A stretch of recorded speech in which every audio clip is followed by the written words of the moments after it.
we're jam group. We fucking jam balls, which means our songs go on for a really long time, you know? And there's not a shit ton of singing in them. So a lot of it, I just sort of stand there, because I don't play guitar in the group. I just sing. I'll just hold the microphone, and the songs are really long, and the singing part's really short. And I got into the jam stuff because I like to take LSD. That's my trip, man. It's been a few months now, but you know, the jam band, we do it every day, you know. So, we're on the road one time in Santa Cruz, and some guy in the crowd handed me a bottle of, like not a bottle, but a little vial of what looked like liquid LSD.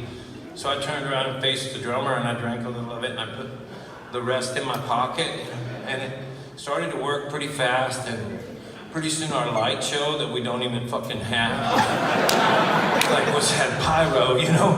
And then it just felt like a great night. I felt great, I thought I sang great. I just held that microphone for the most part, and nobody complained, and the band was fine with it. I think those guys are tripping most of the time too, or during the shows, almost always, but God, pretty much all the fucking time. But then, the next night, I was feeling pretty normal, and we were gonna go play at the House of Blues in Los Angeles. And I hadn't taken a shower in a long time, so I thought I should take a shower. I found that LSD in my pocket, and I took the rest of it, because fuck it, why not, you know? And I jumped in the shower, and when I got in the shower, it started to work, and by the time, well, it took a while, but, you know, I was in there, and when I went to go out, the door moved to the right, like it was jacking with me. It kind of laughed at me in a way, too, in its cosmic way. And then, but I didn't mind. I was like, yeah, fuck yeah, it's starting to work. And then I'm chasing the door around the shower. It's funny, you know? And then I get out finally, and I can tell I'm already pretty pumpkin-eyed, almost sweaty already getting out of the shower. And I get to the door to go out of the room, and the same thing happens. The door moves to the right a little bit. Like the doors are all gonna fuck with me that night. So I chased that door around that room for a good 20 minutes, and I finally got out. And I wasn't mad about it, but then it happened again in the lobby, and they didn't like, because in the lobby it seemed like a deal. It was kind of Manson-y looking. And when I told the doorman what I was chasing, he helped me find it, you know. And then when the next thing I knew, I was right out I was across the street. All I had to do was make it back across the street to the House of Blues.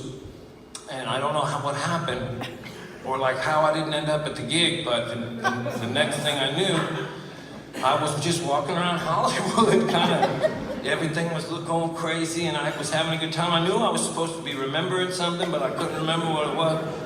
And eventually, I have always had this motto that has served me my whole life. When in doubt, give up. So I see these two guys sitting by a liquor store, and I'm like, fuck it, I'll go sit next to those guys. And so I sat next to them. They didn't say nothing, but they didn't care. And so I was just sitting there with them, and the night's going by, and Hollywood's going by, and these two kids come up the curb, you know, and they are looking at me. And then when they get there, it's a guy and a girl, and the young girl says, "Aren't you Todd Snider?" And I was like, yes, shit, thank God, you know. And actually what I said was, yeah, but where? And, but what I was thinking was, thank God, you know. And then she said, we're going to see you sing. And I said, you guys gotta take me with you to that thing.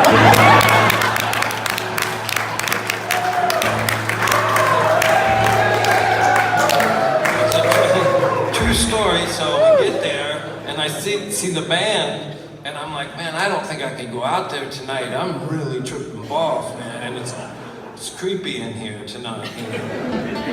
And Dave, our leader, was like, that's not how jam works, man. You go out there and you fucking sing and hold that microphone. So I was like, I'm not sure I can do it, and our piano player, Chad, said, and this is the informative part, he said a banana would help, right? So he went and he got one and handed it to me, and fuck if I know, it really did. It helped. And you can see on the computer that show, it was fantastic, we were good. I held that banana the whole fucking time, too. Amazing how it worked. And that was what I meant, was if you try acid and it seems like it goes too far, a banana really helps. Thank you.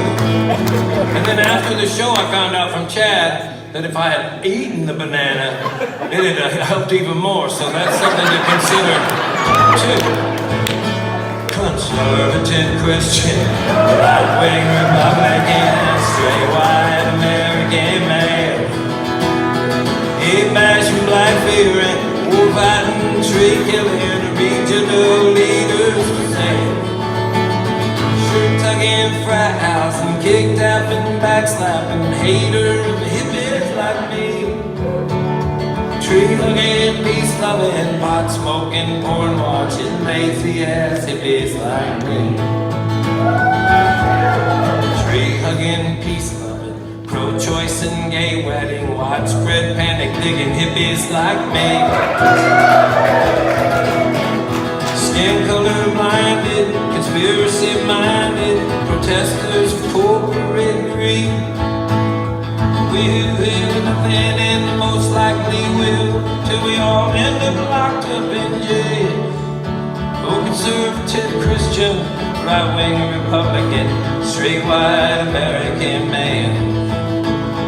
Dimes and dogs, boys and girls, living together, two separate worlds.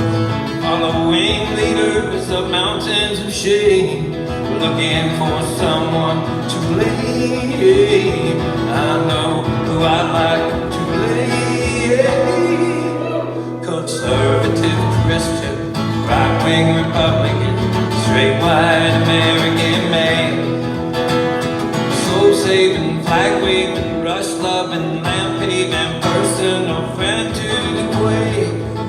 Quite diligently working so hard to keep the free reins of this democracy.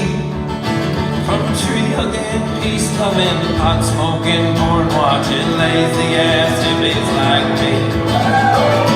Tree hugging,